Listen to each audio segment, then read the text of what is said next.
সব খতম হৈ গ'ল ৰাইজ চিৰিয়াছলি কৈছো আৰু কেইদিনমান পাছত আপোনালোকে স্ক্ৰীন টাচ মোবাইল কেইটা ঠেকেচা মাৰি ভাঙি নকিয়া মোবাইল চলাব লাগিব একমাত্ৰ যি হোৱাটছআপটোৱে আছিলে আমি শান্তি মনে চলাব পাৰিছিলো আৰু তাতো হোৱাটছআপৰ মালিকক কি পকৰত বিংগুটি লাগিছে নাজানো গোটেই অপশ্যন সোপা দৰা দৰে দি গৈ আছে কালি পৰহিৰ পৰা হোৱাটছআপটো চাবই নোৱাৰি গোটেই গান লগাই লগাই ভৰাই ষ্টেটাছ দিছে মানুহে মেনশ্যন কৰিছে কি অপশ্যন সোপা দি গৈ আছে আপুনি ইমানতে প্লিজ শান্ত হওক বিনম্ৰতাই আপোনাক অনুৰোধ কৰিছো নহ'লে পৃথিৱী কিন্তু ধ্বংস হৈ যাব সঁচাকে কৈছো মানে ইনষ্টাগ্ৰামৰ ফেচবুকটোতো খুলিবই নোৱাৰি বক্সুদিৰ পৰা কোনোবাই ইমানলৈকে গুগুলিয়াই নাচিছে কোনোবাই পকৰ হিলাইছে কিছুমানে চপৰিগিৰি কৰিছে গতিকে হোৱাটছআপটোতো তেনেকুৱা হৈ যাওক দুদিনমান পাছত একদম খাটাং কোলাবেশ্যন অপশ্যনটো এফেক্ট অপশ্যনটো দি দিয়ক তাৰপিছত লগৰ গালে পুনৰ হোৱাটছআপত কোলাবেশ্যন এটা কৰিছে একচেপ্ট কৰি দে ভিডিঅ' এটা দিছো লাইক কমেণ্ট শ্বেয়াৰডাল মাৰি দে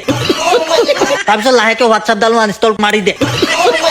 কওক হয়নে নহয় গোটেই অপশ্যন সোপাই দি গৈ আছে পাগলৰ নিচিনাকে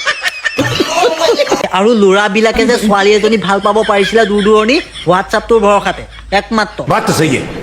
কাৰণ তাত ভিডিঅ' কল কৰি চাব পাৰিছিলে ছোৱালীজনী ৰিয়েলতে ধুনীয়া নে ইফেক্ট লগালে ধুনীয়া আৰু দুদিনমান পাছত ইফেক্ট অপশ্যনটো দি দিয়ক খতম বেয়াই লাগে বা ভিডিঅ'ই নবনাও